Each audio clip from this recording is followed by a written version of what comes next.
Kasper, han er jo en aktiv ung mand. Han lider af en meget sjælden muskelsygdom, som gør, at han udtrættes hurtigere end andre gør. Han kan ikke holde sig så meget. Samtidig har han flere forskellige diagnoser, også autisme. Kasper har ikke noget sprog. Altså Kasper, han skal have en til en. Altså han kan ikke bare sætte sig i gang med en opgave, og så forventer jeg, at han udfører den. Han skal motiveres rigtig meget, og han skal sådan hæppes på.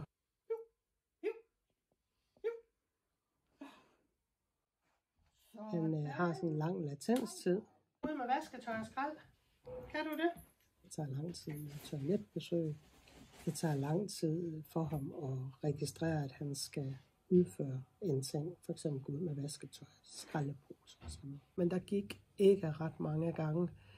Så vil han rigtig gerne have den på. Og som det er nu, så når du tager puden frem, så stikker han selv armen op i luften og skal have den på.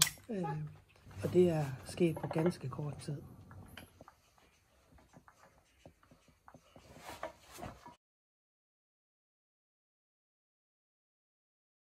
Vi giver ham den på ved toiletbesøg, og så sidder han derude længere. Og oftest kommer han af med noget hurtigere.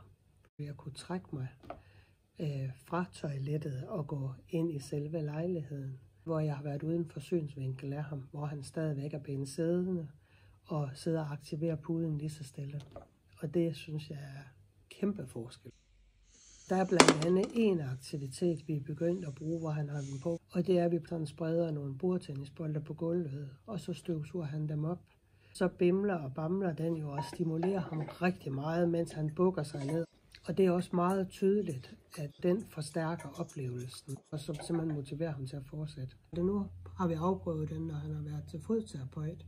Altså dels så får han puden på et stykke tid, inden vi skal derover herhjemme, og så har han den på, mens vi går derover. Og så oplever vi jo nu, at når han så kommer ind, så sidder han stille. Hun må gøre de fleste ting nu, altså klippe neglen, ordne dem, rense dem. Og det er meget tydeligt lige akkurat ved fodterapeut, at der er sket en kæmpe forskel. Men jeg synes, alt det vi har set indtil nu, det peger simpelthen i retningen af, at det her, det er simpelthen lige ham. Altså det er så godt for ham, og vi har prøvet andre ting. Det har han ikke fanget. Altså den her er faktisk noget af det, hvor vi kan se, at den vil han kunne vælge til. Jeg tænker, at det immunopuden har gjort for Kasper, det er at give ham en masse godt stimuli. Noget af det, han opsøger ellers, den får han, når han sidder med den på. Jeg kan også se, når han sidder ved hans computer, og hvis han sidder og får den på der, så kan han også sidde og aktivere den.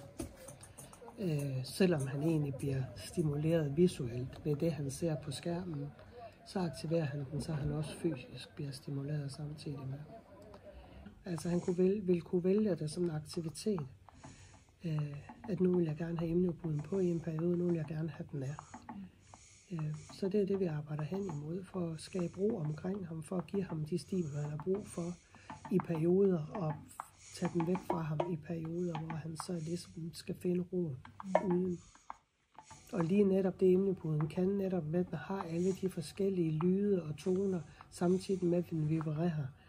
Jeg tænker simpelthen, det er det, som Kasper søger ellers. Altså, han søger det ved at tænde alting, han kan tænde og slukke alting.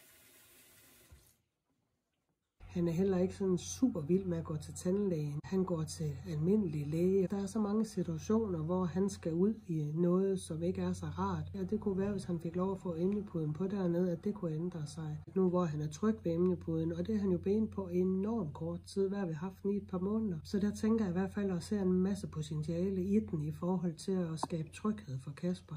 Hans værge var på besøg, og hvor jeg ville vise immunopuden til hende. Og der sad han over ved sit bord og smiler og griner, da jeg tog den frem. Han hørte, den begyndte at bimle og bamle, og hvor hun jo sagde, hold da op, jeg kan jo se på ham, han er glad for den.